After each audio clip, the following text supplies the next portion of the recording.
আসসালামু আলাইকুম ভিউয়ার, সবাই কেমন আছেন? আশা রাখি অনেক বেশি ভালো আছেন। আপনাদের ফাতেমা আপু একদম লতি নিয়ে বসে গেছে। আর লতি খেতে কিন্তু অনেক বেশি মজা, কিন্তু লতি কাটাটা অনেক বেশি কষ্টের কাজ। কি আর করা, তো যাই হোক, বাচ্চাদের কথা মাথায় রেখেই হচ্ছে সমস্ত কাজ করতে হয়। তো আমিও তাই। আজ তোমার মেয়েরা অনেক বেশি পছন্দ করে। আর ছোট মাছ দিয়ে আমি হচ্ছে লতি চচ্চড়িটা করব। আর রান্না করতে এসে দেখছি যে আমার কাঁচামরিচ শেষ হয়ে গেছে, একদমই নেই। কি আর করা, তো আমি একটু তার সাথে গুঁড়ামরিচও অ্যাড করে দিলাম। আর এই যে ফার্মের মুরগি রান্না করতেছি, আর আমার মেয়েরা যেহেতু ফার্মের মুরগিটাই পছন্দ করে, তো আমরা এটাই কিনে দিই। অনেকে বলে খাই না বা খাওয়ানো ঠিক না।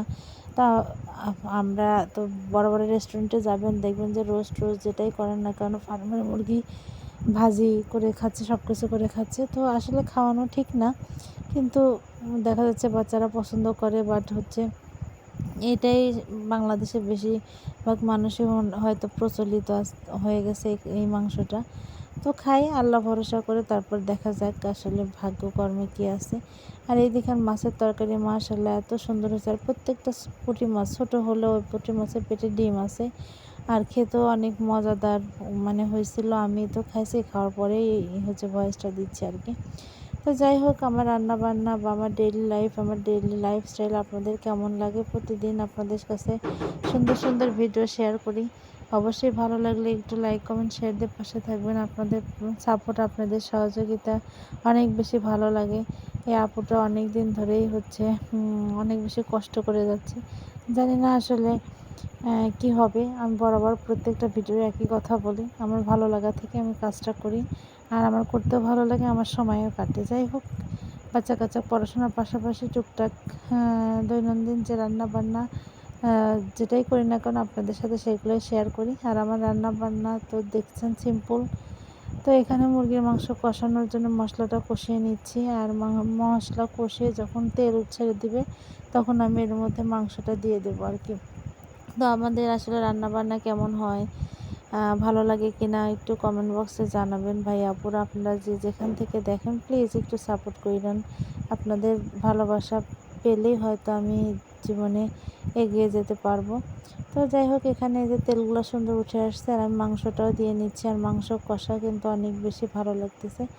আর অনেক পোস্ট দেখতেছি যে অনেকেই পোস্ট করতেছেন যে আমার হচ্ছে 11তম ঈদ হচ্ছে সিঙ্গেল লাইফের 11তম ঈদ, 12তম ঈদ, 13তম ঈদ, কেউ লিখতেছেন 20তম, 22তম, 23তম, 24তম।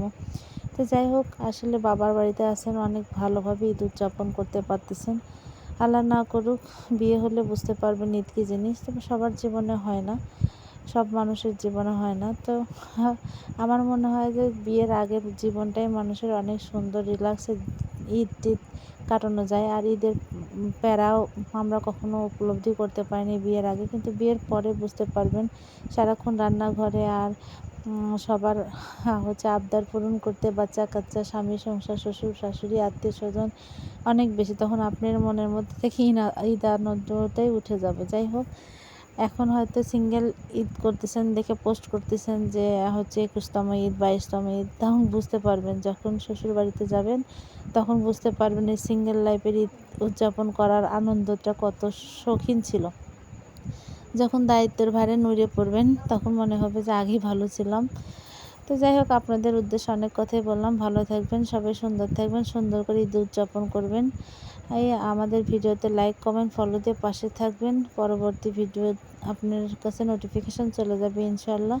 আর আমার বাচ্চাদের জন্য দোয়া করবেন। আর আপনাদেরকেও জানাচ্ছি অগ্রিম ঈদের শুভেচ্ছা। সবাই ভালো থাকবেন, সুস্থ থাকবেন, সুন্দর থাকবেন। আল্লাহ হাফেজ।